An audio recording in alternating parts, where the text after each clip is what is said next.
2009 সালের 22 জানুয়ারিতে বাংলাদেশের পোস্টার বয় যখন প্রথমবারের মতো অলরাউন্ডার র্যাঙ্কিং এর শীর্ষে ওঠেন, তখন ক্রিকেট বিশ্বে চলছিল Jacques Kallis, Andrew Symonds, Sanath Jayasuriya, Chris Cairns, Shahid আফ্রিদিদের মতো অলরাউন্ডারদের আধিপত্য।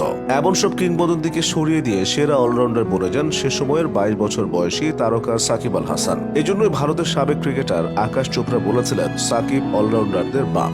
চোপড়া সাহেবের প্রশংসাকে সত্য প্রমাণ করে 2015 সালের জানুয়ারিতে আইসিসির খেলোয়াড়দের র্যাঙ্কিংয়ে বিশ্বের প্রথম এবং একমাত্র ক্রিকেটার হিসেবে টেস্ট, ওডিআই এবং টি-20 অর্থাৎ ক্রিকেটের সব সংস্করণে 1 নম্বর অলরাউন্ডার হওয়ার গৌরব অর্জন করেন তিনি। এরপর একসঙ্গে 3 ফরম্যাটই বারবার সেরাদের সেরা হয়েছেন। ঠিক এই মুহূর্তেও তিনি ওয়ানডে এবং টি-20 র্যাঙ্কিং এর 1 নম্বর অলরাউন্ডার। টেস্টেও খুব একটা পিছিয়ে নেই তিনি। বিশ্ব ক্রিকেটের কিংবদন্তিরা এই বলে প্রায় আফসোস করেন যে বাংলাদেশ দলে বিশ্বমানের ধারাবাহিক পারফরমার শুধু এক সাকিবই আছেন। রিকি পন্টিং বা স্টিভ ওয়া কিংবদন্তিতে ভরা একটি অস্ট্রেলিয়া দল পেয়েছিল, যারা বিপক্ষ দল যেই হোক ধারাবাহিকভাবে তাদের উড়িয়ে দিত। সৌরভ গাঙ্গুলি বা ধোনিও পেয়েছিলেন বাঘা বাঘা সব ব্যাটার এবং বোলারদের, এমনকি বেন স্টোকসেরও আছে ভয়ঙ্কর সব সহযোদ্ধা। অন্যদিকে সাকিব যেন এক নিঃসঙ্গ শেরপা। তার সাথে যে কজন পাণ্ডব ছিলেন বা আছেন, বিশ্বমান বিচারে তারা একদমই সাদামাটা। রান তোলা বা উইকেট শিকারের বিশ্ব র্যাঙ্কিংয়েও সেরা 20 কেউ নিয়মিত জায়গা পান না। তবে আবেগী বাংলাদেশি ভক্তরা কখনোই মানুষকে কাজ দিয়ে বিচার করে না।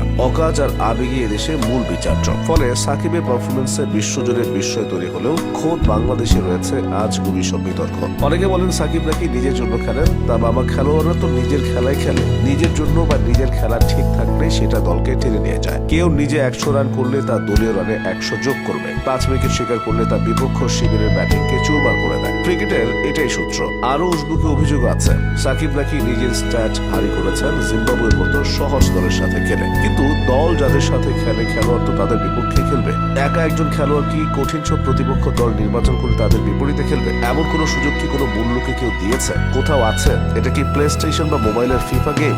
এবার দেখা যাক পরিসংখ্যান কি বলে। টেস্টে সাকিবের সর্বোচ্চ গড় নিউজিল্যান্ড এবং পাকিস্তানের বিপক্ষে, ইনিংস প্রতি 63 রানেরও বেশি। এরপর গড় বেশি ওয়েস্ট ইন্ডিজের বিপক্ষে। ক্যারিয়ারে 66টি টেস্ট খেলা সাকিব। জিম্বাবুয়ের সাথে সাকিব খেলেছেন মাত্র 7টি টেস্ট। 4500 রানের মধ্যে জিম্বাবুয়ের বিপক্ষে রান সংখ্যা মাত্র 477। ওয়ানডেতে সাকিবের সবচেয়ে বেশি গড় ওয়েস্ট ইন্ডিজের বিপক্ষে, ম্যাচ প্রতি 55.60। দ্বিতীয় পাকিস্তান, গড় 43.28। জিম্বাবুয়ের বিপক্ষে গড় এরপর 41.86। ভারতের বিপক্ষেও গড় 38 ছুঁই।